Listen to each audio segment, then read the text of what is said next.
Posso começar? Espera um pouco, Silvio, está entrando, está vendo o número embaixo das pessoas entrando, 23, 24, está vendo?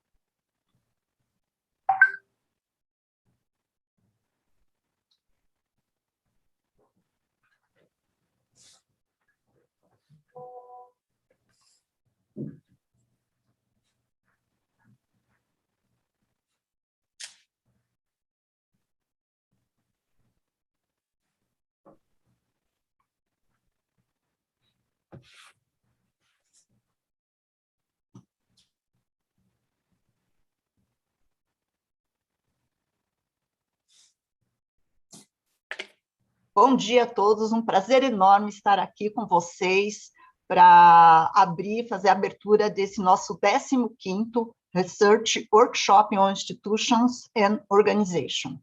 Para dar início a essa nossa abertura, eu vou passar a palavra ao nosso chefe de departamento, João Maurício Boaventura, que vai dar as boas-vindas para os participantes. Muito grato, Silvia.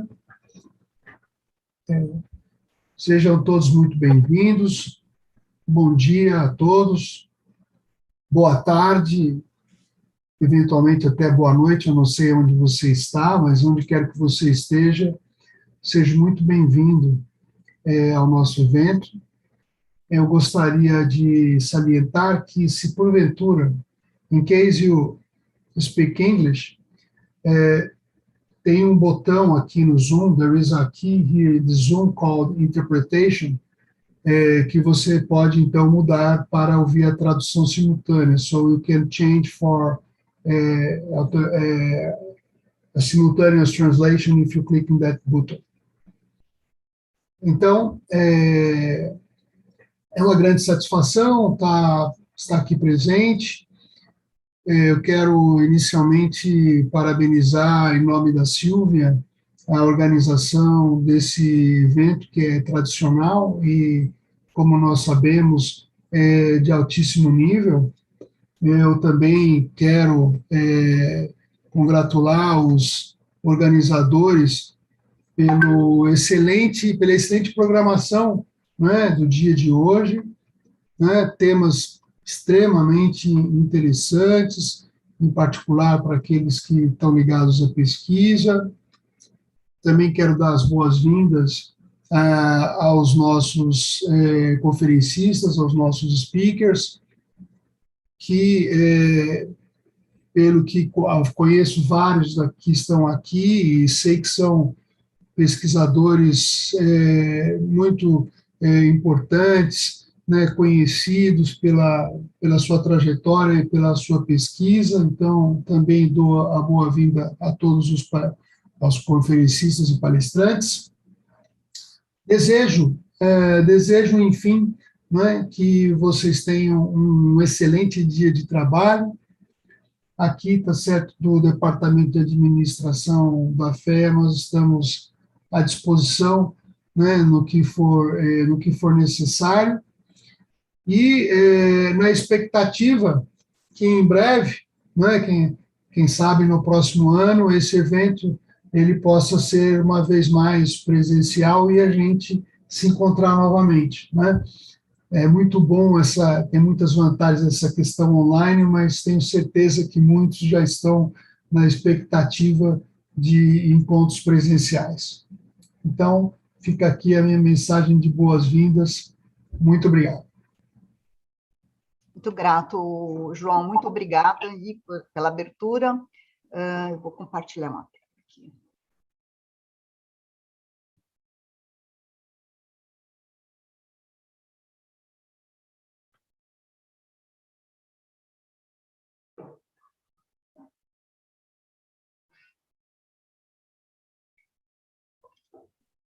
Bom, para mim é uma grande satisfação abrir aqui o 15º nosso workshop tradicional, né, para dar as boas-vindas a todos os participantes e painelistas.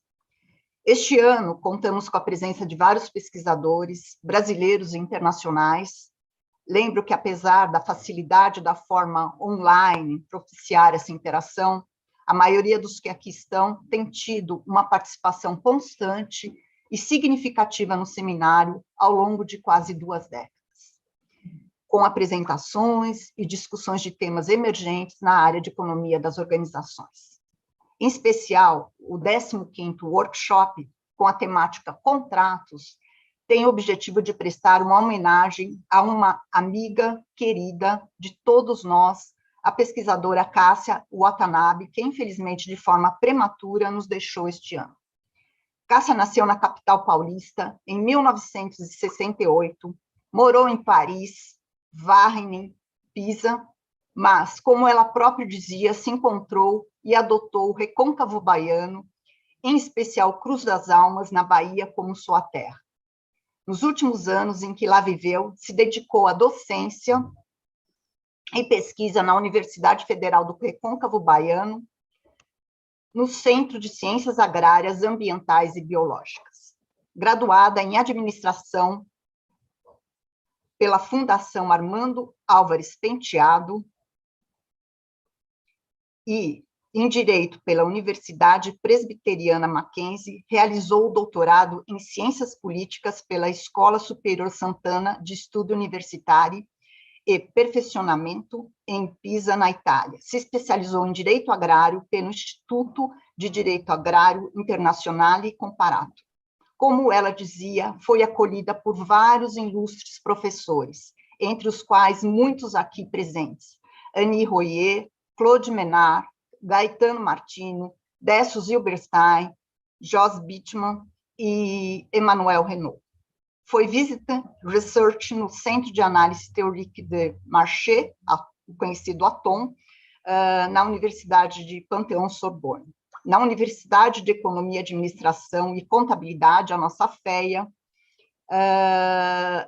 da Universidade de São Paulo, onde realizou pós-doutorado, teve uma participação ativa no grupo de pesquisa PENSA, Centro de Conhecimento em Agronegócio, e no CEDEL, Centro de Estudos de Economia e Direito e Organização. Foi na USP que realizou o projeto Connecting Smallholder to Bioenergy Markets, Governance Structure in the First Stage of the Supply Chain. Este projeto fez com que a Cássia se aproximasse de forma intensa dos pequenos produtores rurais em Moçambique e Brasil, guiando suas pesquisas para análise das relações contratuais entre o agricultor e a indústria e distribuidores sobre a forma jurídica. Também a motivou a atuar nos grupos de trabalho no Instituto Internacional para a Unificação do Direito Privado, para a preparação do guia jurídico sobre contract farming. Grupo de trabalho que foi formado junto à Organização das Nações Unidas para a Alimentação e Saúde, a FAO, e ao Fundo Internacional de Desenvolvimento Agrícola. Foi com essa perspectiva que estava realizando a pesquisa Relação Contratual Agroindustrial em Cadeias de Produção Agrícola no Recôncavo Baiano, denominado uma análise do contrato de produção agrícola na Universidade Paulista Júlio de Mesquita, Campus Tupã, com colegas que organizaram a mesa 3, né, Contract Farming, Chain Coordination and Institutional Change, Empirical Evidence, que é o terceiro painel do nosso dia hoje. Seus artigos permeiam o tempo Contracting Farming com a ligação do direito e economia, sempre sobre a ótica jurídica, e olhando a questão da justiça social, implicações do contrato na criação de renda para os produtores familiares e desenvolvimento rural. Por fim, gostaria de dizer que foi um prazer conviver com a Cássia esses anos, sempre muito atenta em fazer as pessoas felizes, que é a fala de muitos amigos. Um exemplo é o depoimento de Anders Fredriksson, que fez pós-doc lá na FEA, que fez questão de enviar um pequeno relato, né? Quando cheguei em São Paulo, entre aspas, né? Quando cheguei na USP, em São Paulo, uma cidade que tinha poucos conhecimentos e conhecidos, a Cássia foi uma pessoa realmente que me ajudou a me sentir em casa, sempre disponível para explicar como funcionavam as coisas, sempre oferecendo carona da USP, sempre preparada para ajudar e sempre tratando os demais com carinho. A convivência nesses anos traz muitas boas memórias e referências de como partilhar um ambiente de trabalho. Sempre vou lembrar dela como uma pessoa sorridente e muito carinhosa com os demais. Enfim, agora passo a palavra para o professor Décio, que foi um dos idealizadores desse seminário, uma pessoa muito importante na vida dela. Obrigado, Silvia, e bom dia a todas e todos que estão conosco. Eu não posso deixar de fazer um comentário que não será um comentário acadêmico a respeito de Cássia, mas um comentário absolutamente pessoal. Então, eu peço licença para vocês para que eu adote um enfoque um pouco diferente, distinto daquele que a gente costuma adotar no encontro acadêmico. Eu diria o seguinte a respeito da querida Cássia Watanabe, que existem muitas formas de contribuir no universo acadêmico. Publicações, transmissão de ideias e de conceitos, ou seja, as atividades de ensino e pesquisa. A Cássia fazia isso tudo e fazia de forma muito boa, mas ela ia além. A Cássia trazia também outras características. E para a gente compreender a contribuição de Cássia Watanabe, que vai além de publicações e aulas, e em respeito, e principalmente à família de Cássia Watanabe, que deve estar nos ouvindo nesse momento, eu gostaria de utilizar uma metáfora associada à cultura japonesa, que é a metáfora do kintsugi. O kintsugi significa colar com ouro. É uma arte japonesa que tem mais de 500 anos e que é a arte de reconstruir objetos quebrados, objetos de cerâmica quebrados, e ao reconstruir e colar as partes, ressaltar as imperfeições. Eu pensei em Cássia e pensei em kintsugi por várias razões. Uma delas é que o nosso trabalho acadêmico ele é cheio de imperfeições. Em geral, essas imperfeições não são admitidas pelos donos do saber, não é? A Cássia nunca teve esse tipo de viés. A Cássia tinha a habilidade do artista do kintsugi de juntar fragmentos e reconstruir. Mas quando eu falo fragmentos, eu quero ressaltar a característica da Cássia de juntar as pessoas.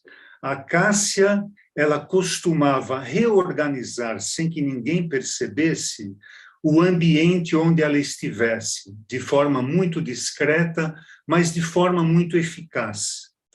A Cássia realizou um trabalho acadêmico e humano, ambos marcantes, e ela não separava essas duas dimensões. Eu tenho, como professor e como colega dela como pesquisador, no período que trabalhamos juntos, eu tenho muito a agradecer e muito a homenagear a memória dessa pequena, grande mulher. Eu, pensando em Cássia e sabendo que teremos uma jornada de trabalho pela frente, eu quero desejar a todos um excelente trabalho e, principalmente, que os nossos debates focalizados no tema dos contratos, que era um tema tão próprio à Cássia, tão pertencente ao seu cotidiano como pesquisadora, possa refletir uma homenagem que não termina aqui, nessa abertura, mas que se estenda durante todo o dia que nós estaremos juntos trabalhando. Eu quero, então, agradecer e desejar boas-vindas a todos e um excelente trabalho.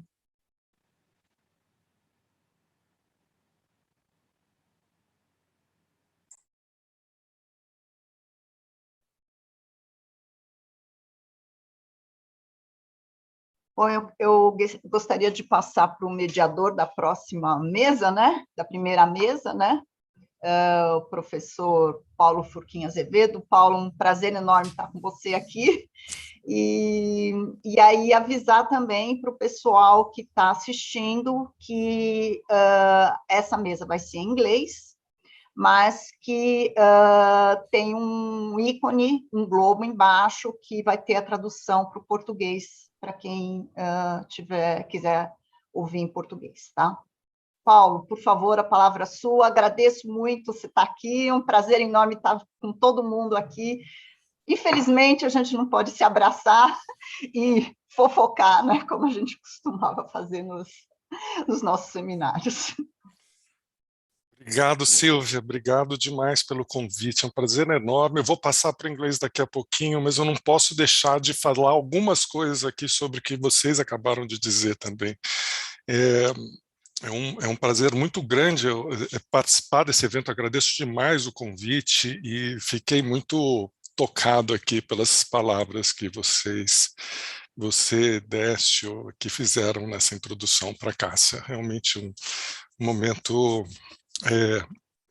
muito importante, eu tenho certeza, para todos nós que estamos nesse evento, que sempre tivemos assim, a amizade como acho que é o nosso cimento principal que permitiu uma organização tão fluida, durar tanto e produzir tanto. Now switching to English. So it's a pleasure to be the moderator of this panel, a great pleasure. Entitled Contracts and Economics of Organization. We have here a fantastic team.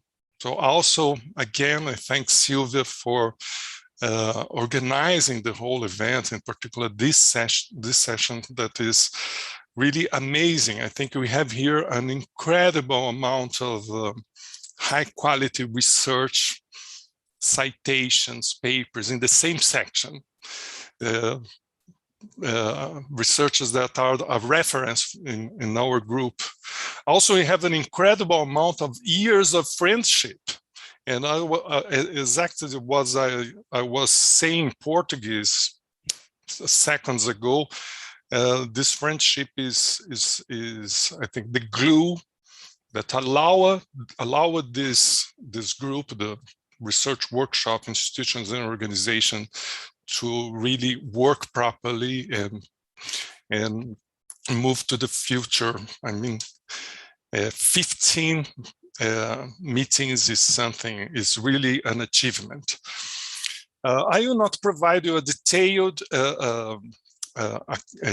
biography of each one of the presenters, the panelists, because I think you know them so well that I think this is unnecessary. And then we have more time for their presentations. We have 6 presentations here by, I will say just the names and in the order that they are going to present. So first, our dear Claude Menard, then Emmanuel Renault, Guilherme Fowler Monteiro, Sandro Cabral, Sérgio Lazzarini, and Silvia Kaleman. Each one of them will have 10 minutes. So I will, if you go too much more than 10 minutes, forgive me for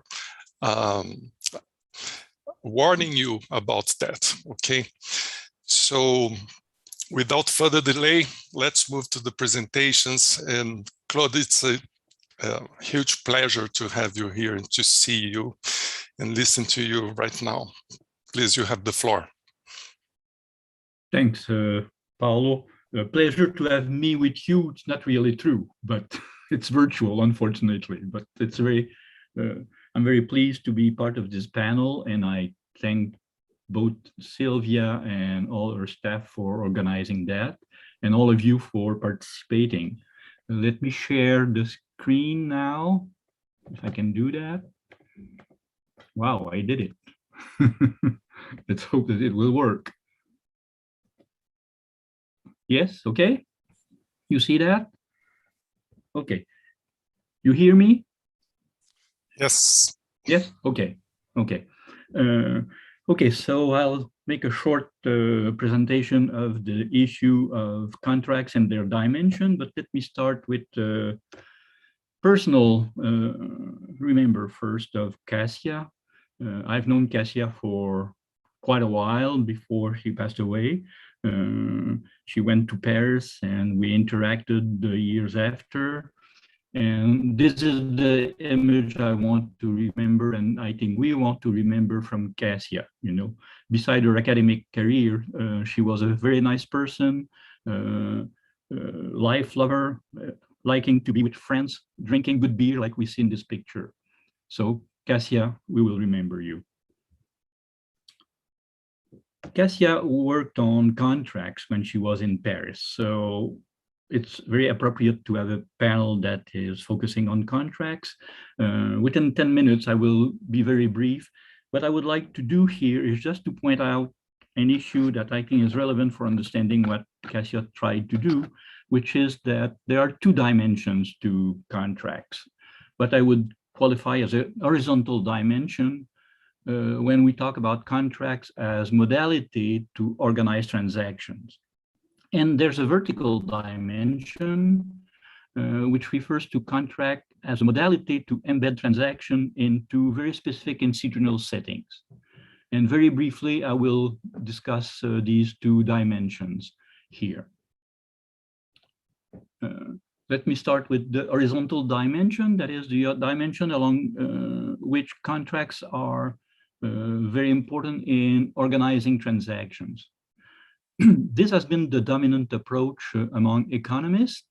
Most economists, from Williamson to Hart and all these people, have focused on contracts as a way to organize transactions. It's a tool to organize transactions and to make transactions predictable and also enforceable. Williamson put that on the agenda of economists with his pioneering paper from 1971 already. And later on, he defined contracts in this perspective as followed, and I'm quoting him now. Contract is an agreement between a buyer and a supplier in which the terms of exchange are defined by a triple: price, asset specificity, and safeguards. The italics are from Williamson. This assumes, still quoting, that quantity, quality, and duration are all specified. This definition is from his Mechanisms of Governance from 1996. And you can see with this approach that it's very close to the legal definition of contracts, which many of you know that Williamson refined later on by referring to McNeill and differentiating different types of contracts according to the type of organization, the type of governance structure. This has been, sort of a guideline for many research, initial research on contracts in the 1980s, but mostly in the 1990s, and also in the dialogue, which was also often conflictual, not conflictual, but the tense dialogue between the Williamson approach to contracts and the approach by Hart and other people. Most recent development are focusing on however, on a different aspect of contracts, the horizontal contracts, contracts organizing transactions, in that they focus on what is called relational contract. And again, the reference here is to Williamson. I'm quoting here a paper from Williamson from 2002, where he said, private ordering efforts by the parties to embed transactions in more protective governance structures have purpose and effect of mitigating the contractual problems that would otherwise arise.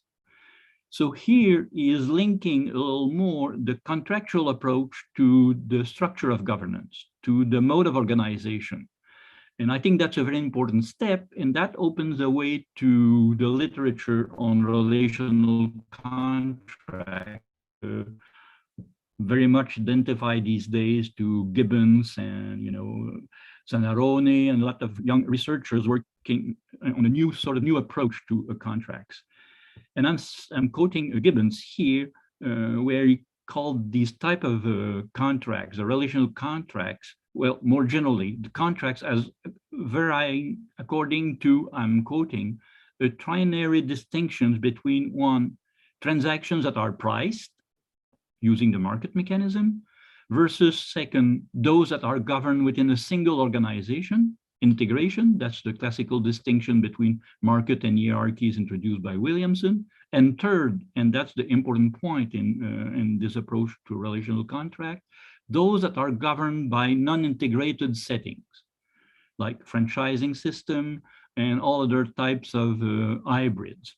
This is a quote from Gibbons in homage to Williamson from July 2020, when Williamson passed away.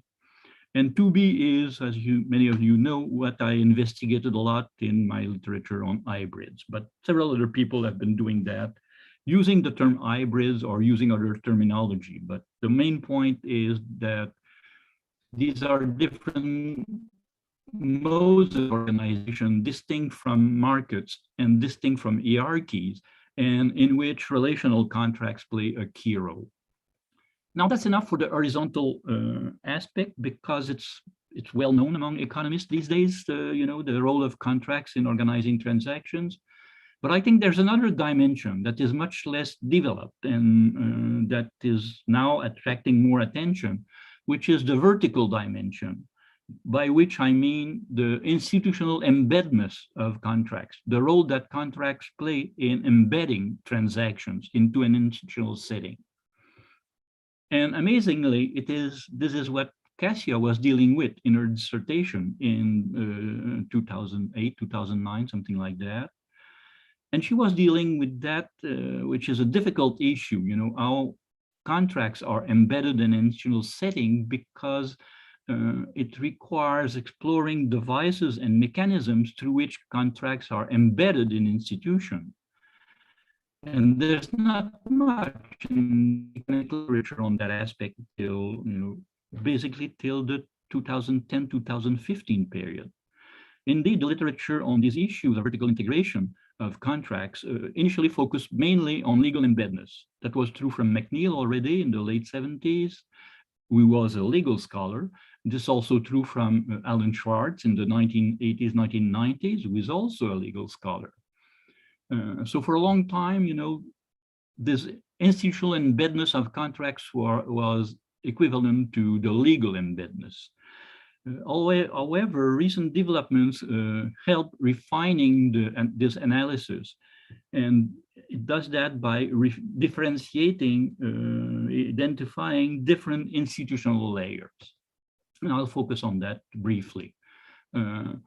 If we refer to the initial distinction, which is a classical reference now by Davis and North, who made the distinction between, you know, the macro-institutional level, the institutional environment, and the micro-institutional level, the level of what they called at that time institutional arrangements, organizations, then we can connect the contracts to that. At the macro level, we have the initial approach by Schwartz and McNeil and all these people, where focusing on contract laws as conditions under which contracts can be initiated.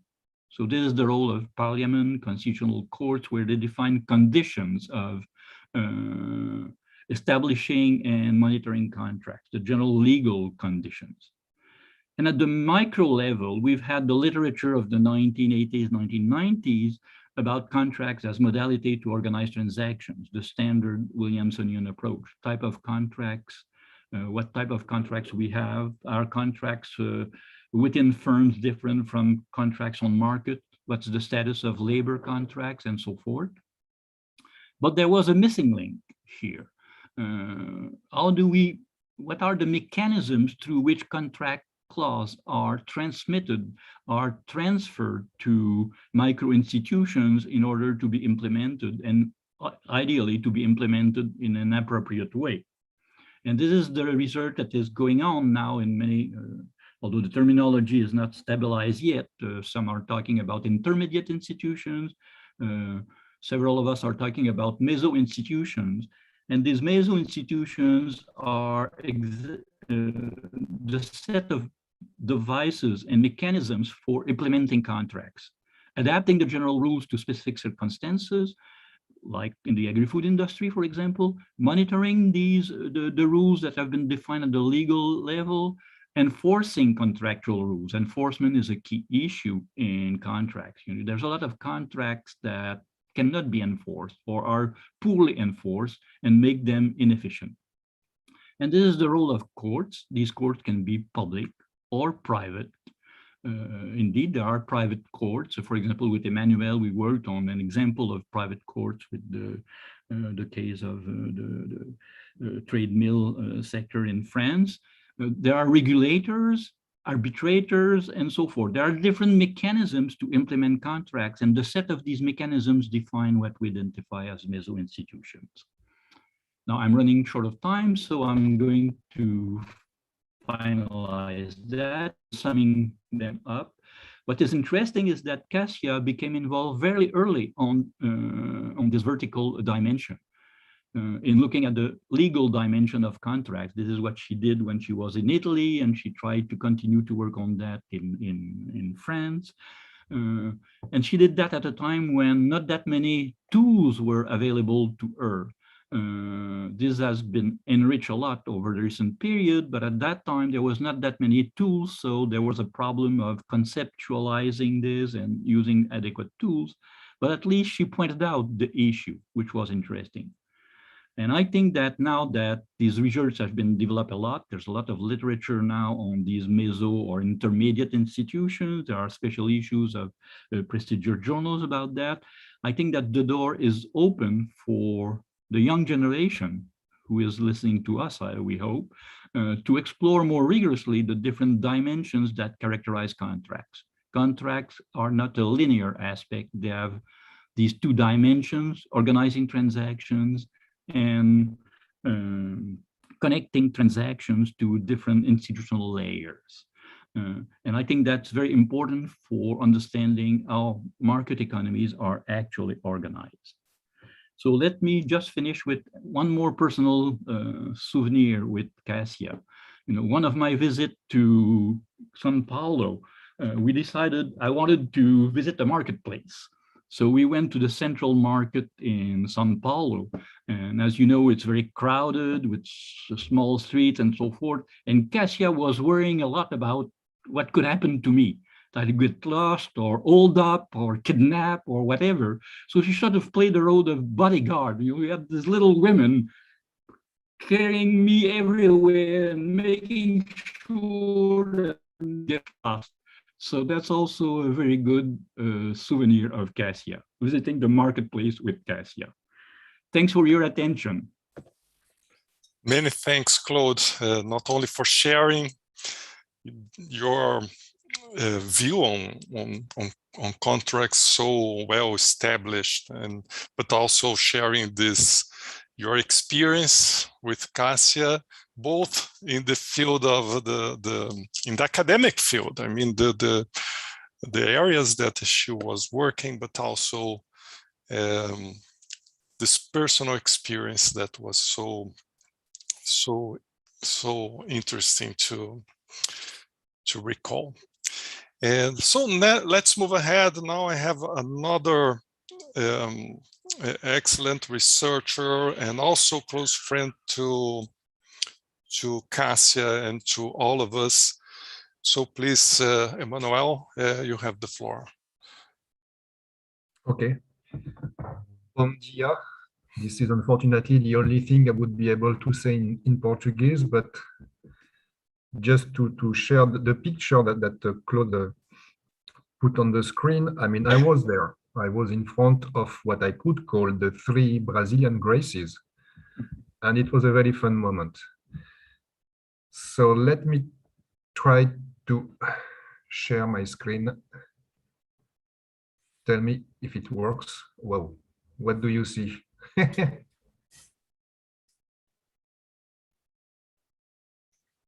Something, yeah, it appeared. Great, it's working. Okay, it's appearing full screen or not? No. And now in full screen. Yes. Okay. So in my 10 minutes, I will try to convince you that the tool, the field of organizational economics, is also extremely relevant to look not only at transaction between firms, but also between transaction between firms and let's put it this way, the public sector, broadly defined. And I will focus on a particular setting, which is institutional catering. So my roadmap is quite simple. First of all, why looking at public institutional catering? The second one, what are the tools among the toolbox of organizational economics that could be relevant for public catering? And I will illustrate this with a set of research questions. So first, why institutional catering after all? At least from my point of view, there are three elements. The first one, it's a big business in France, but not only in France, worldwide. Just to give you an example, the out-of-home catering in France, it's broadly 3 billion meals a year. If you look more specifically at the institutional catering, you see that there's a turnaround of about 23 billion a year. In the public school system, 1 billion meals are produced per year. So it's a very important buying power. I mean, the public sector has a huge buying power that could impact practices on the supply side, but also on the demand side. And another interesting thing that it's mostly done, at least in France, but not only, at the local level, by local authority, like municipalities, region, and so on and so forth. And here I gave you just the fact that, in fact, for the OECD member GDP, at least in France, more than around 60%, the share of this expense done at the local level is around 60%, which is quite significant. There's also, I mean, food is also at the center of many societal challenges. I mean, upstream, there's this huge discussion in France, but not only in France, about relocalization supply chain. I mean, especially after the COVID-19, when we suddenly realized that we were really dependent on some critical inputs, like masks at the beginning. There's also a huge issues in terms of improving nutrition, because it has a huge impact on health issues and the economic consequences of health issues, like obesity, for instance. It's also a tool that can be used to avoid poverty. You can rely on institutional catering as a tool to try to improve what could be called food justice. And beyond that, you have this huge environmental impact of the food we rely on. I'm sorry to say that in Brazil, given the quantity of red meat you eat, your carbon footprint is probably super high. There's also these issues of mitigating loss and waste, and so on and so forth. This is just a quotation that I liked a lot by English civil servant who worked quite along on this, when he claimed that the government's immense buying power can be used to make rapid progress toward its own goal of sustainable development. It means basically using the buying power of the state to drive supply chains in the direction that is important for sustainability. From an economic point of view, from an analytical point of view, why is that interesting? Because the economic activity within food catering is made of several interrelated tasks. You have to buy the food, you have to prepare the meal, you have to deliver the meal, and you have to serve the meal. All these things can be organized in very different ways. So there's an organizational diversity which is interesting to look at. For instance, do you bundle or unbundle this task? Do you delegate all of these tasks or one of these tasks? And when you buy food, you also have to look at the design of the public market. For instance, does some particular design can help to improve the supply chain sustainability. The second reason is that it's international. I mean, there's school almost everywhere in the world, organized in a very different way.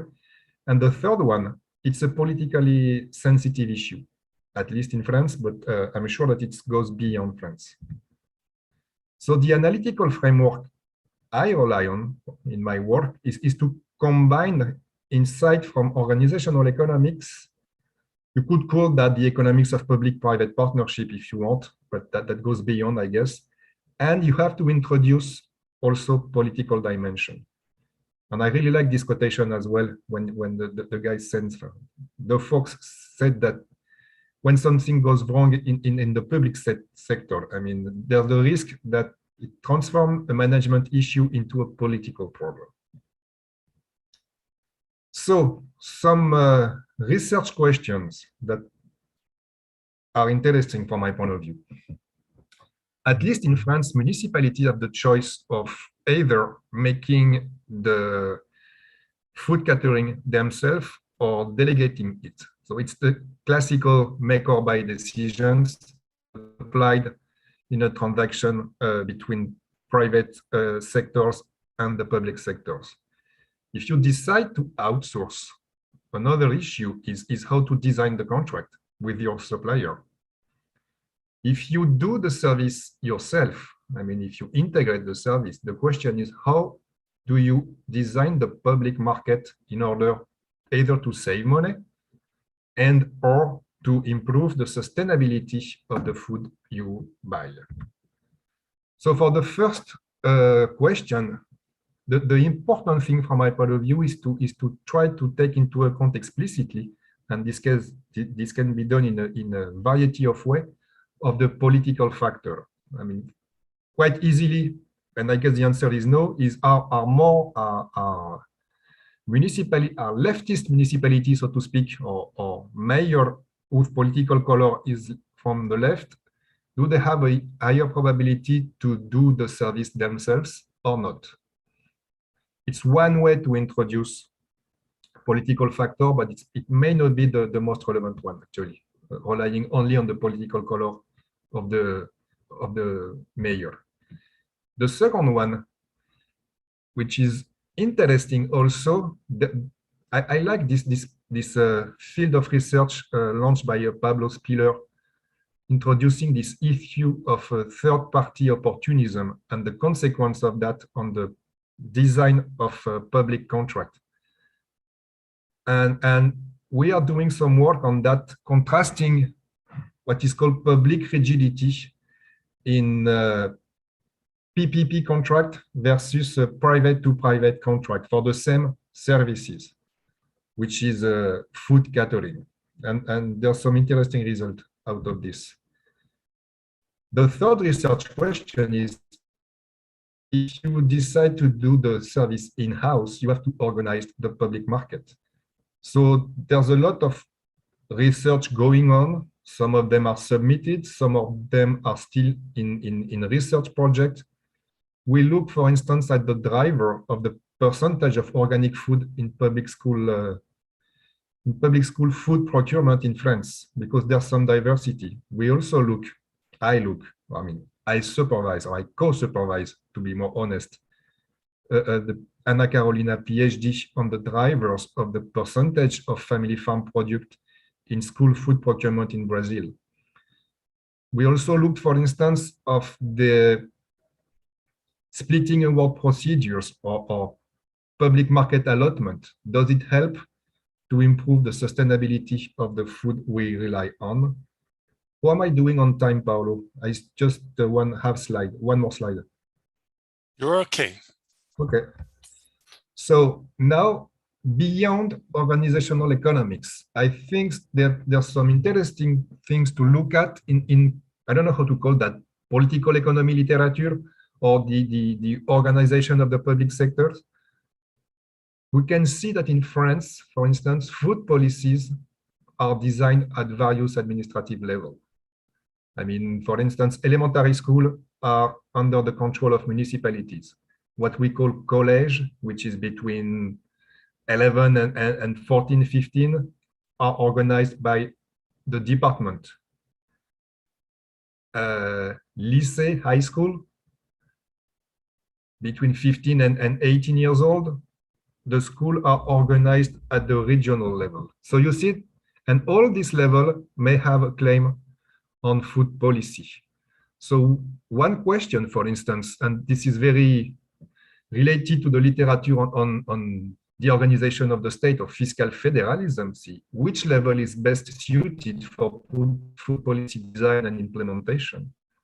Another interesting issue from my point of view is that if all this administrative level decide to do something to improve the sustainability of the food they buy, is there a need to coordinate this various level? I mean, what are the coordination between food policy defined at various level? Because we can end up by synergies or sometimes competition between the level. If all level want to buy organic food, local organic food, I mean, at some point, the supply will not be necessary, for instance, and that would increase the price of the organic product.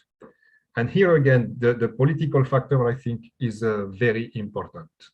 And I thank you for your attention. Thanks a lot, Emmanuel. And by the way, I think we have at the end time for questions and answers. So Emmanuel just presented a very interesting case that is familiar to the research workshop that we do, that has these roots in the food system. And so if you have questions and answers, let us know that we have a time at the end to discuss. And now we move to also excellent researcher here and close friend of Cassia in particular, and of course from every one of us. Please, Guilherme, you have the floor. Thank you, Paulo, and thank you all. Thank you, Silvia and Décio, for inviting me to be here today. I will present something quite different from what has been shown. I will share my screen with you in a moment. I think, is it okay? Yes. Okay, thank you. So I'll be talking about this is a work that I started when I was holding the Endeavor Chair in Entrepreneurship at INSPER. And it is a joint work with a friend and a colleague, Bruno Varela, who is also from INSPER. And it deals with the relationship between technological distance, uncertainty, and the governance of entrepreneurial opportunities. So I will try just to give you the broad contours of these ideas. So we know that established firms, companies that are already in the market, they seek innovation outside their corporate boundaries in different ways. So we have license agreements, equity or no equity alliances, joint ventures, and so on. And we have this broad literature on external corporate venturing, dealing with the relationships and the governance mechanisms, the hybrid forms of governance that connect these companies in order to innovate. So this is what we have. However, there are these new ways to pursue innovation outside the corporate boundaries, and which relates to the interaction with the entrepreneur ecosystem. So we have hackathons and corporate hackathons, we have business competitions, we have corporate sponsored co-working spaces, corporate incubators and corporate accelerators. These are new forms of governing these relationships. And it seems to me and to Bruno that we have a kind of different governance logic.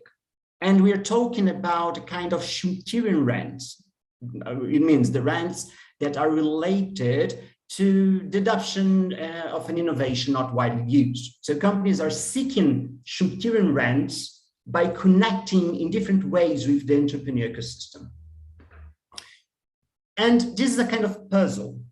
So we are trying to answer how can we incorporate these new forms of interaction with the entrepreneur ecosystem within a broader governance logic, if we can? And at the same time, how do established companies, established corporations, they select the forms of governance used to access and exploit these entrepreneur opportunities that might be found in the entrepreneur ecosystem? So this is the panorama, this is the puzzle that we are trying to address. And as I said, I just give you the broad contours of our theory, our ideas. So let's start with a very, very simple framework in order to address this puzzle. Let's consider a market, an industry, where we will find established profit maximizing firms. And these firms, they are subject to being hit by disruptive innovation. And they know that. At the same time, let's assume that firms, they compete in two different markets at the same time. They're competing in their primary, let's say, product market, and they are competing in the market for entrepreneurial opportunities. And at this point, I think it is important to give you a definition, and we are using the most common definition that you find in the literature, meaning entrepreneur opportunity, and this is our unit of analysis, relates to new products, services, inputs, or organization methods that can be marketed at a price higher than their cost of production. So we have this specific market for entrepreneur opportunities. And here, I think it's important just to mention that we are not debating the fact that opportunities might be discovered or created. We are analyzing entrepreneur opportunity as an objective object that companies can buy and sell. In this sense, entrepreneurs are the suppliers of entrepreneur opportunities for sure, and the established firms, they are the consumers in this market. So established firms, when faced with an external entrepreneur opportunity, they can determine only the expected return for the opportunity. Because there are uncertainty, information is incomplete and asymmetric, along with technological distance. Technological distance meaning the degree of overlap or not between the knowledge base of the established company and the knowledge base of the entrepreneur firm. If the technological distance is very high, the company, the established company, is unable to understand the very opportunity. On the other hand, if the technological distance is too small, there is no really space for innovation to happen. And so expected return is a negative function of both uncertainty and technological distance. The higher the uncertainty, the lower the expected return, because the company cannot really access what's going on in this market for entrepreneur opportunity.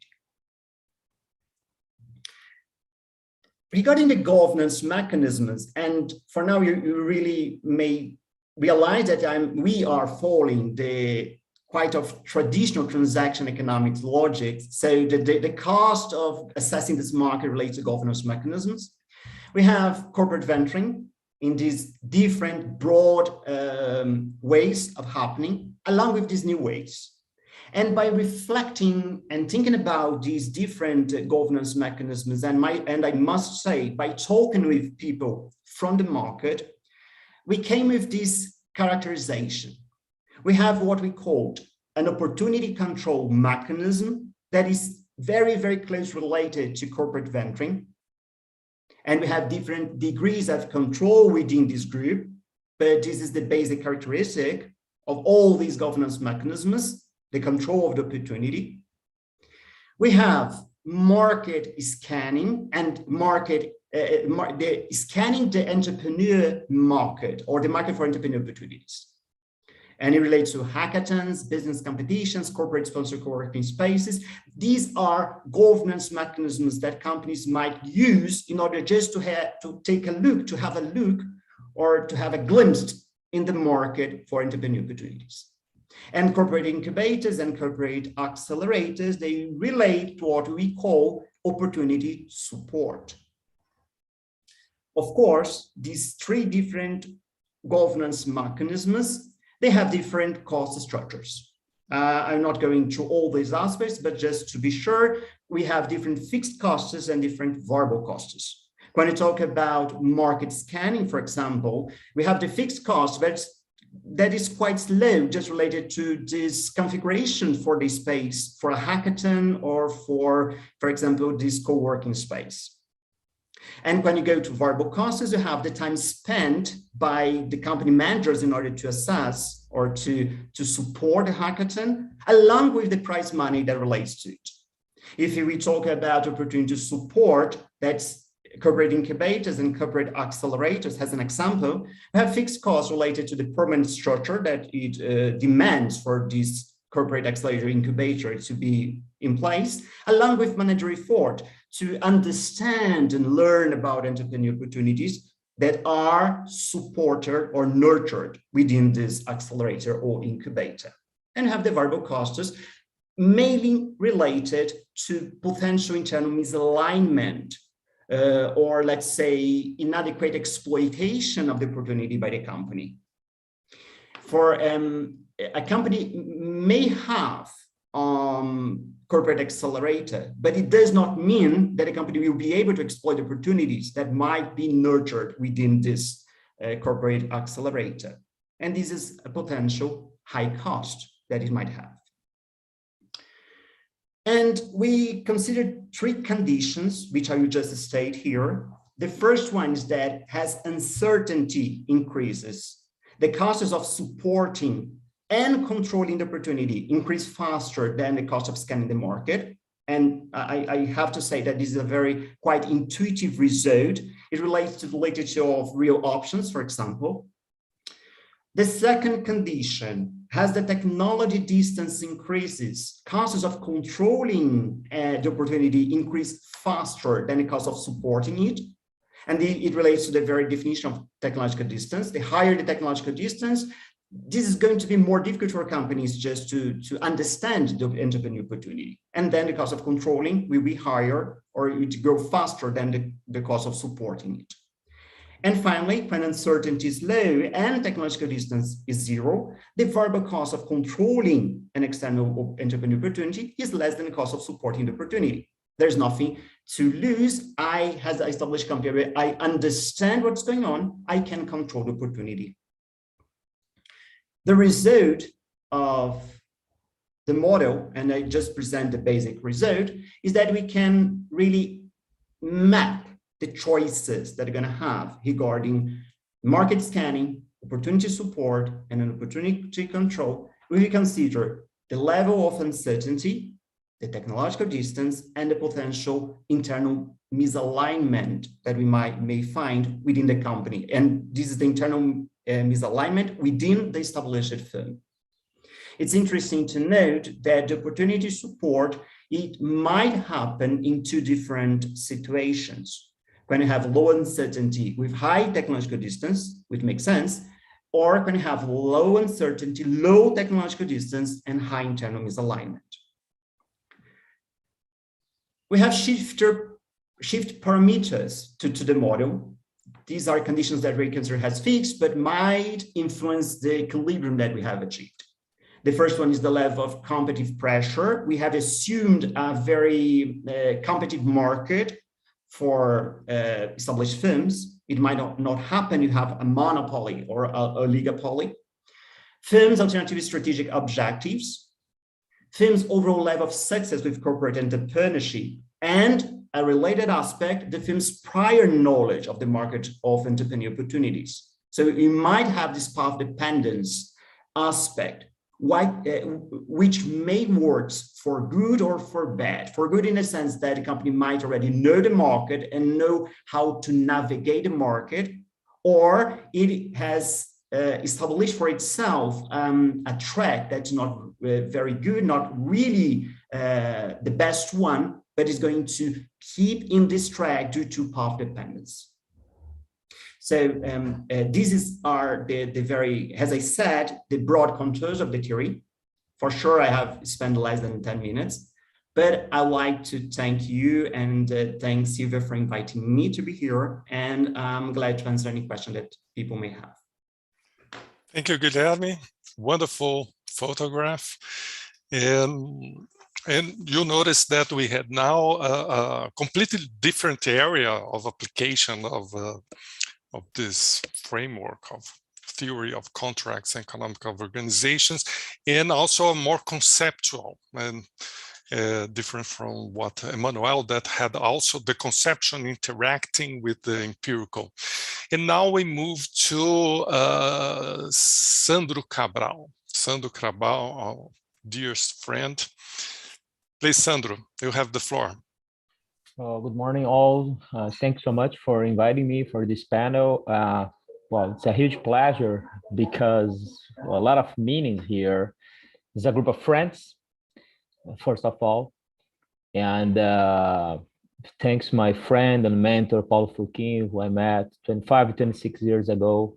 I had the opportunity to meet Décio Zilberstein, who is somewhere here, who introduced me to Claude Menard, was also a friend and a mentor. And during my doctoral program, I spent 1 year, almost 1 year in Paris, in which 6 months I have the privilege of sharing the office with Cássia. Cássia and I, of course, were the two Brazilians among several French people, which were nice guys, and we had the opportunity to hang out all the day, having lunch, having coffees, having fun, and help each other. And it's hard to tell about her. Cássia was a friend, and I miss her. And well, this group made me who I am, and I'm really glad to be here. I'm really glad also to see Emmanuel Renaud as well. He's a good friend. My liver suffered a little bit because Claude and I and Emmanuel had long conversations during the nights in Paris, and our livers are resistant to those conversations, Claude. And too bad that this is not in person. So having said that, I will address in my talk a different perspective of contracting. And thanks to this group, I had the chance to follow the Williamsonian tradition in terms of asking what's going on out there and trying to answer questions that bugs me. And one of the questions that really bugs me in related to contracting is the dilemmas between relational contracting and accountability. I'm a professor of strategy and public management, and try to combine theories from both sides of the fence, and it's a kind of question that offers an opportunity to engage in conversation between the two areas, and pretty much related to the topic of the table here. And what we know about this topic, we know about relational contracting. We know that relational contracting improves performance by enabling exchange information, fostering joint decisions, mutual agreements, creating incentive alignment, promotes trust-based collaborative relations. We know that. We know that collaborations matter. We know that relational contracting is an engine to improve performance.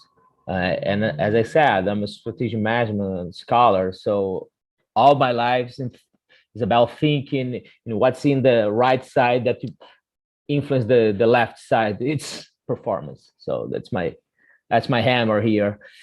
And we know that relational contracting improves performance. We know that, and we also know that accountability and compliance terms are central today. Whether you like or not, they're central. There's nothing we can do about it. So pressures for transparency, preeminence of rigid rules, procedures, and standards, demands for open competition, demands for becoming organizations more formal than informal. All those pressures are present not only in public organizations, but also in private organizations. It means that private organizations is much more similar than public organizations in these days. So compliance and accountability pressure are reality in private organizations as well. So we know that that's all the standards that we have against fraud, regulations like Sarbanes-Oxley, pressures from accountability bodies like the Brazilian audit court, or even the US audit body as well. So this, we know that. We know this pressure.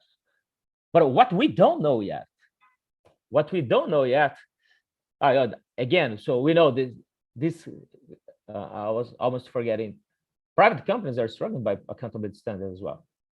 You see, Alstom, it's a French company that was swamped in several scandals. They, as several other companies, they are concerned with compliance. And the problem is how to conciliate accountability standards, which leads organizations to be more rigid, with relational contracting, how to address this dilemma between flexibility and compliance.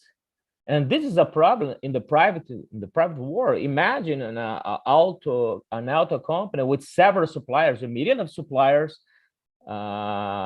struggling by competition, need for speeding up the project development. How those organizations can deal with those tensions? How to simulate relational contract at the same time present accountability standards? That's a problem in private organizations. This is a problem in the public-private partnerships, in which organizations and governments, along with private parties, needs to design, to fund, to build, operate, and maintain facilities. We need flexibility in those contexts, but we also need to preserve accountability standards. How to conciliate that in this world? How to conciliate standards when we need to have innovations, such as the COVID, which is a major public and private partnership, the Pfizer, with public funds and private or different private organizations with different complementary capabilities, or even in development of defense systems, the sector that Claude and I have been studied in the past few years. So reconciling flexibility and accountability is a topic. It's a major topic. Well, you may be asking how we can do that. So we can offer some possible solutions for that. One possible solution, Claude and Manuel know this picture, and I put 2000 and interrogation, because we never know when this paper will come out. I hope during this decade I can see this paper. For those who, this is the famous Ulysses and the Sirens, is Emmanuel's and Claude's paper about self-enforcement agreements in hybrid forms in the private sector. It's an alternate. They offer a nice framework to conciliate those dilemmas with good governance. So if you are interested in shedding light on this aspect between flexibility and compliance, we should make a look on this paper. And I hope that Emmanuel and Claude have this paper published at least this decade. So another solutions is about a framework on collaborative governance, which is, this is a public administration contribution in which we are paying attention in the architecture of collaborative forums in order to conciliate the necessary flexibility through exchanging information and accountability standards. And if one of these aspects is missed, we are in trouble. We can imagine operations between public and private organizations using this framework, or even organization of major civic events. This is a powerful framework to discuss these topics. So another solution that we offer here is about capabilities, and the capabilities can be an engine to to conciliate this conflicting tension. This is a forthcoming piece with a colleague and I have just the opportunity to write, in which we identify a set of capabilities that are present in one of the contracting parties that is able to foster collaboration and lead to improved performance. So strategic management can shed light on these aspects by unpacking, for instance, important dimensions such as capabilities, and the micro foundations of capabilities can help us to address this puzzle between flexibility and accountability. So to conclude and to respect the 10 minutes that I was granted, well, this is an open avenue for future research. I invite you to join us in this effort. We need good research on this topic. Public and private organizations are become much more alike than we can expect. So private organizations are much more similar than public organizations and vice versa. And this creates a field for giant conversations between strategy and policy issues. One hot talk today, and I have the chance to see in the very beginning João Maurício Boaventura, who is one of the leading scholars in the stakeholder management field in Brazil. Well, that's a huge room for working with stakeholder strategies. And as we have identified in this paper, abilities to persuade relevant stakeholders are key, which we call as the stakeholder management capabilities. These abilities are key. And we need to create new ways of assessing value appropriation across several stakeholders. There's an open agenda as well. And to conclude, the interplay between capabilities and institutions is key to conciliate relational arrangements and compliance requirements. Institutions matter, and we have myriad of examples of how institutions can enable or can destroy capabilities that are conducive to that conciliation. And Brazil, unfortunately, is a setting in which institutions are destroying those capabilities right now. But we can leave this for another day. Thank you so much, Paulo. Thank you, Sandro. Thank you very much. Very interesting in different application, more in the area that Sandro has given a fantastic contribution on public management, but also now Sandro is, I think, in a broader perspective, you are going a little bit out of public management, looking everything. So it's interesting to see that movement. And last but not least, we have we have two remaining presenters. Sergio Lazzarini directly from Toronto. So please, you have the floor. Thank you so much, Paulo. I'm sharing while I share my presentation here. I'd like to thank you for the opportunity. It's great to see this workshop continuing. I participated in early kind of events, so it's great that Silvia is leading. And of course, I was moved by the what you said about Cassia. I mean, I think that our effort is about human beings trying to understand the world. So Cassia was all that. I mean, you should always remember her. So I'm going to talk about here my new book. Actually, it's forthcoming. Cambridge University Press. It will come out next year, beginning of next year. And my last two books actually documented a process where we had a wave of liberalization and privatization, and in the end, actually, governments kept their presence in several economies and influence. So there was a process of even an expansion of the state. And everybody asked me, I mean, so what should they do now? Should we re-privatize?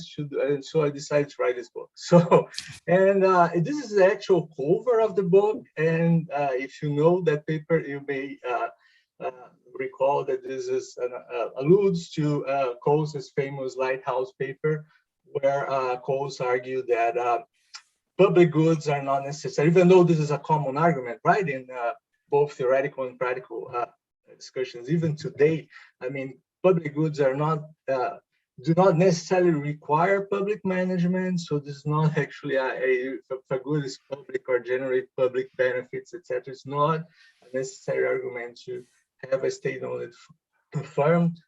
And typical of Coles, he says we need to embrace the richness of alternatives, right? We need to do this in a comparative way.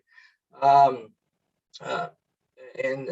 mean, in this kind of a public-private boundary, we had several discussions, but one of the most important contributions, of course, was Hart, Schleifer, and Vishny talking about contracting completeness and how certain dimensions, I mean, if certain dimensions of the exchange that have public social, interests, and they are difficult to measure, therefore, private operators may disregard those kind of things, even though they have an incentive to be operationally efficient. So I'm using in the book this kind of construct effectiveness, which is essentially a simple ratio between social benefits, anything that you measure in terms of quality, the quality of education, whether students learn in prisons, whether prisoners are resocialized, etc., to costs. And if you ask the question of whether private firms will improve effectiveness, this is ambiguous, of course, because they will tend to reduce costs, but they may also reduce the social benefits if those things are not measured. I had an opportunity to participate in a project led by Sandro Cabral and also with Paulo Furquim on prisons in Paraná. Actually, this book is dedicated to all my co-authors. I think they should all be co-authors of the book as well. I mean, so in this case, you learn a lot because there were some experiences, even though Hart uses prisons as an example, saying, private participation could be dangerous. What we find there is that that was not the case. It seems that there was a process of public supervision, so it was a hybrid, right? But what is critical here, and I emphasize that in the book a lot, Sandro mentioned that as well, is the importance of government capabilities, right? I mean, so we had an opportunity to talk to public managers involved in this process. They were skilled, they provided us with data, so I mean, they are really capable. And even though this literature has emphasized effectiveness, etc., transaction costs, another key issue is inclusion, right? I mean, what will those private firms pay attention to vulnerable communities that cannot, say, afford services, paid services? This is, I mean, you have, for instance, in schools, you have public and private schools. This is actually a public school in the neighborhood of Vila Maria in São Paulo, where I studied in part of my basic education. And also we have private schools emerging, charging lower fees, but we still have the question, like here, this is going in Nigeria, but it's still always have the question of whether population will be able to afford quality education. A possibility to be vouchers, say Milton Friedman, right? But vouchers are very difficult. In Chile, I mean, there was this policy of vouchers, but the private schools actually ended up discriminating among students, etc. So in a sense, the market didn't work. So, and when we talk about inclusion, of course, we're talking about this potential also emphasis on the disadvantaged, right? In this case, whether policies will target those communities. And this is John Rawls, a reference in that discussion. And what I think it's amazing is that Rawls is, when he talks about improving redistribution in society, he's not asking for more government or private participation. Is actually open to all forms, and he says the question then becomes a comparison of possible alternatives. So I think that Rawls is Coasian, or causes erosion. I mean, depends on how you frame the question. So I think it all boils down to the comparison of alternatives. So in the book, to simplify the discussion, I know that this is an oversimplification. I try to compare farms, right? So you have the public or state-owned firms, and you have a private firm in the middle, have public-private collaborations or hybrids. This is defined as some sort of those two forms, as some form of public supervision and sponsorship. Here you have private management, and private could be either for-profit or non-profit. So in the book, I propose kind of a decision tree to examine or to compare those forms. So starting with this question of whether there's impediments to inclusion, especially considering vulnerable groups, will they be able to access the service? And then you can also ask whether this hard problem, right? Whether firms will be willing to reduce certain exchange attributes that are more difficult to measure to increase profits or reduce costs, right? If it is no and no, then you ask another question, whether there are supply constraints. Are there supply, I mean, is there sufficient supply of services of investment? No constraints, a private firm. I mean, supermarkets, for instance, no problem at all. So if there are critical impediments to access, there are vulnerable groups. You can also ask the question of whether there are supply constraints. If there are no supply constraints, then you can have a private firm with demand a voucher, for instance. Problem is, generally there will be supply constraints, right? For instance, if you give populations vouchers to rent or buy homes in a given area, prices will increase. This will worsen the situation if there's no corresponding increase in new buildings, in new supply of houses, apartments, etc. So you need to do something. Of course, if you answer no to those questions, you are going to have a problem of attributes that are difficult to measure, and supply constraints can also be a problem. And then you ask whether you can have governance remedies. There are several types of remedies that are discussed in the paper. One is like the prison example. It's supervision, whether public supervision could be possible, some form of direct supervision. Other is a sponsorship. So, for instance, governments can sponsor certain types of investments in cities to increase the supply of houses. Another remedy that I discuss in detail, it's even a chapter, is what you call outcome-based contracts, where you try to complete the contract, right?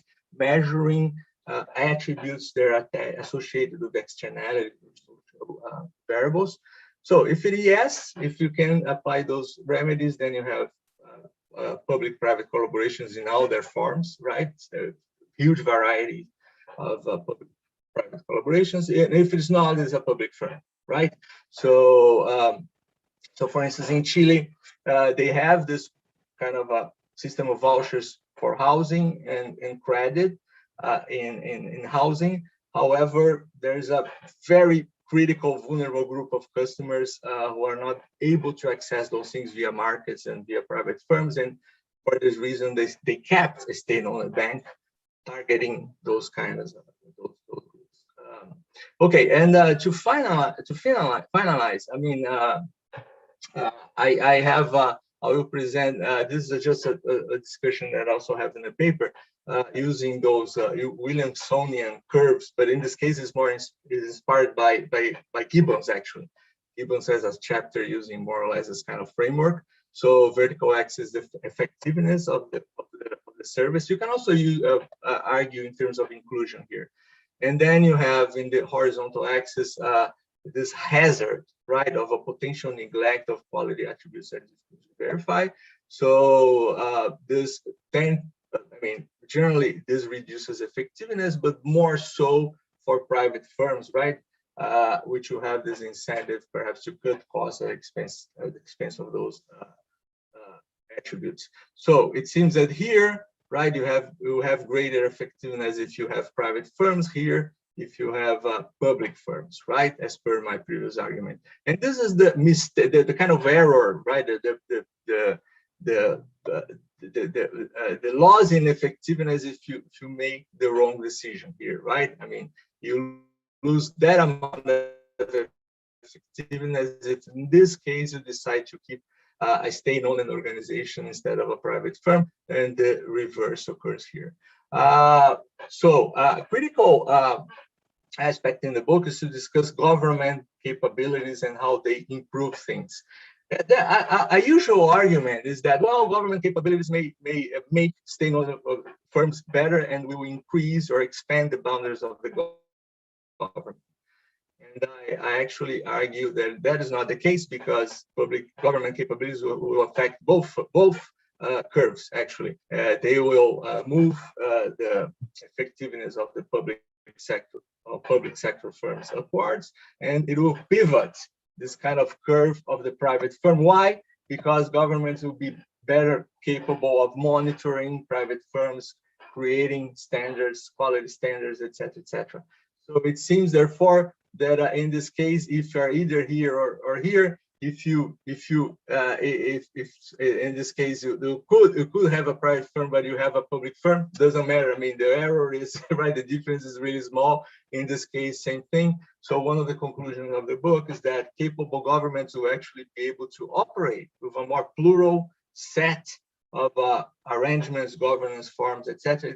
That's actually what we see in many contexts where governments are more capable. So in the book, I cover several other things. I mean, I'd love to talk about those things here, but we have 10 minutes. So thank you so much for the opportunity. Thanks a lot, Sergio. And Sergio reminded us about Cole's, Hart, Rawls, but what Sergio is doing, it reminded me of Williamson. And the reason is, you know that Williamson, every 10 years, he published a book that was a milestone. Every 10 years. If you look inside the book, you see that every chapter was published in a very good journal. So you have to have a fantastic ability to foresee your project and to plan what you are doing. The point is, you don't have a project of a paper, you have a project of a program of research, and then figuring out what will be a book at the end of this story. And Sergio is doing that. I think maybe the third time that you're doing that. So now you reach the point that Williamson ended. So maybe we have more of that. I am enthusiastic of Sergio's book, and I think it's a must read for everyone in this group. I think everyone in this group should read this book. So now, last but not least, we have Sylvia Kaleman, directly from, if I'm not mistaken, Campo Grande. Okay, so let me try to, I don't know, it's okay? Yes. So, good morning to you all. It's a great pleasure to be here, and thanks Sylvia and Paulo for inviting me to be part of this such important panel. Thank you very much. It's a great pleasure, especially this year that we are in tribute to Kasia Watanabe. I think that Kasia is a really very close friend and dear friends to all of us. And I have this opportunity to meet so many colleagues and friends. So thank you very much. And but I have to move on. I'm going to talk about failures and resilience, and more than that, I'm trying to stress that failures and resilience is like two sides of the same coin. Okay, my aim here is to instigate a discussion about organizational failures as a regularity in a real-world organization, to demystify the occurrence of failures. Also to think about the interface of organizational failures and strategic organizational resilience, the role of contracts under this perspective. So I can say that it's more about proposing a lot of questions, and certainly it is less about answering these questions. But first of all, just to to figure out what we have in advance, we're talking about efficiency versus inefficiency. And from the neoclassic approach, I have some assumptions like Pareto efficient allocation, utility maximization, profit maximization in order to search for optimal solutions. We are talking about agents with full rationality and complete information. And the counterpart have market failures due to externalities, information asymmetry, the exercise of market power, and so on. And from the lens of economic organization, we are in fact relaxing some of these assumptions. For example, we are not searching for optimal solutions, but feasible ones. We have bounded rationality, incomplete information, transaction costs beyond production costs. And in a sum, I can say that efficiency is a relative concept.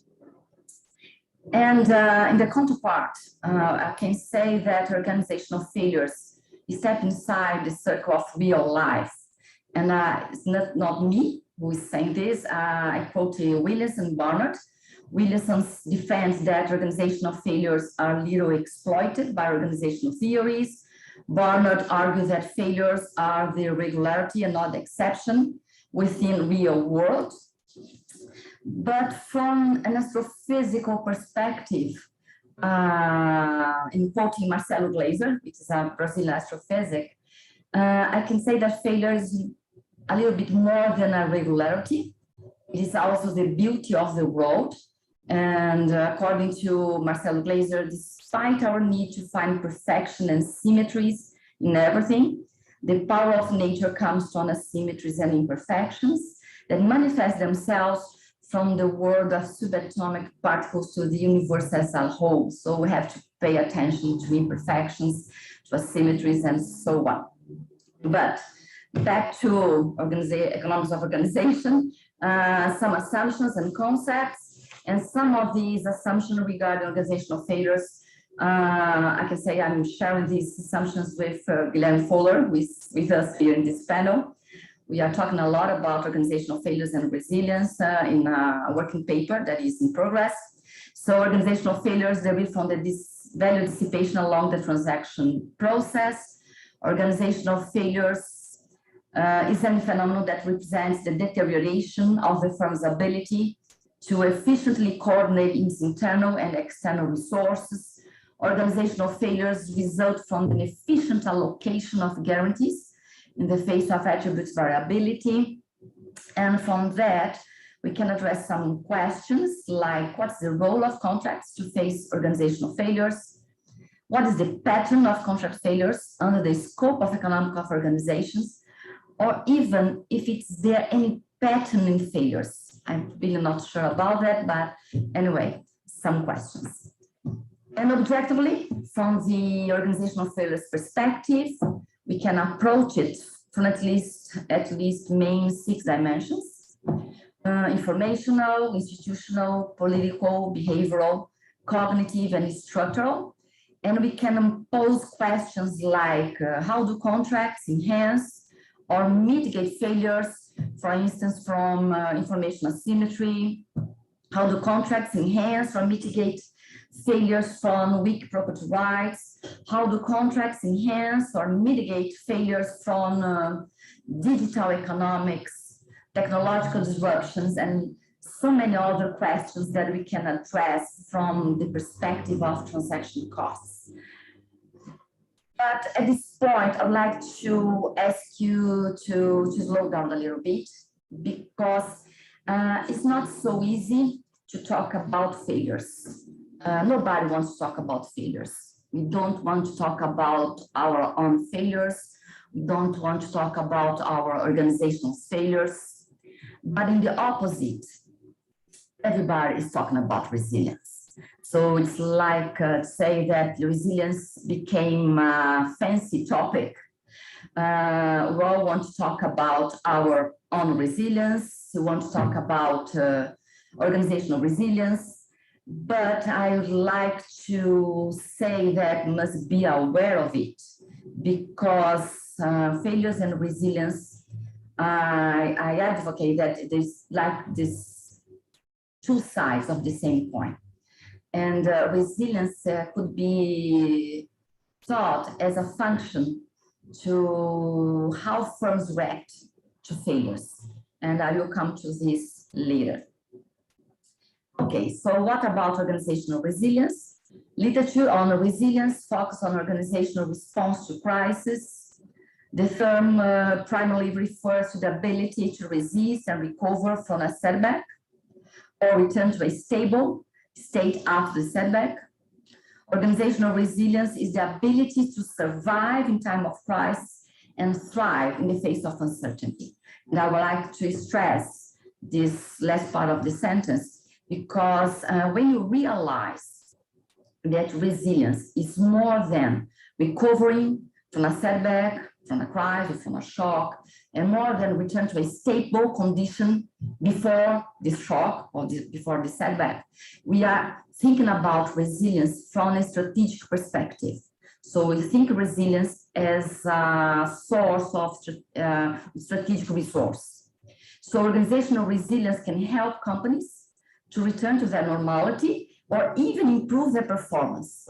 So it's expected from this perspective to thrive in face of uncertainty, to improve performance, so to think proactively about the firm after the event of a crisis or a failure, that it's our concern.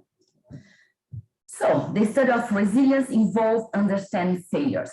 That is our hypothesis. And resilience only exists as an objective phenomenon because it is preceded by a crisis, real or potential. The crisis is triggered by some type of organizational failure, actual or potential. Therefore, resilience is a function that describes how the firm reacts to failures. So in this sense, to characterize resilience, it is fundamentally necessary to understand the nature of failures. And with this figure, we try to illustrate or to illuminate the conception that the relationship and the timing of resilience is totally related to failures, and more than that, that crisis is a kind of an observable phase of failures. Okay, so if you want to improve after crisis, or if you want to do better after crisis, you must accept that resilience is like exactly the other side of the same coin. So we have to pay attention to failures, we have to understand failures, we have to go deeper to understand that. It's like a Chinese proverb that says that failure is the mother of success, and we have to learn from failures, but it's all blah, blah, blah. So let's talk about resilience. That is opportunity to reshape our company to be even better in the future. So strategic resilience is the organization's ability to react positively to an actual or potential organizational failure, promoting the necessary adjustments in its strategy. And discussing strategic resilience involves thinking proactively, and this is term presupposes talking about potential failures. So like I said before, resilience is like a function of how firms react to failures. And to understand that and to turn it something that's tractable, we can say that there are at least 3 levels that must be acknowledged. We have this micro level, which is related to people, and we can say boundary rationality, opportunistic behavior. We can think about risk behavior, and also have to pay attention to the meso level, which is the organization as a whole, the culture, information, transactions, internal process, and also the macro level. It's related to external environment, institutions. So all these levels are interconnected. So there's a lot of interdependence among these 3 levels. So we can say that it's complex to understand resilience, and it's complex to understand failures, but we have to pay attention to this phenomenon. And I bet to say that there is a large avenue to be researched, a lot of questions to be tackled. For example, for instance, how flexible a contract might be to enhance strategic resilience. What role does corporate governance play to support organizational strategic resilience? In face of digital innovation, how communication could be addressed to mitigate potential organizational failures and to pave resilience? What kind of institutions we need to boost adaptable and flexible management practices and routines? How to build a resilience consciousness within an organization in face of uncertainties and disruption? Is resilience at all, in all complexity, measurable?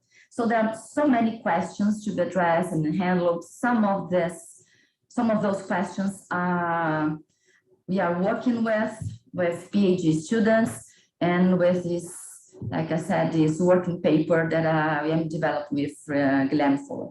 So thank you very much for your attention. It's really a great pleasure to be here sharing this table with you all. Thank you very much. Thanks a lot, Sylvia. Also a conceptual presentation like your longtime collaborator, Guilherme's presentation.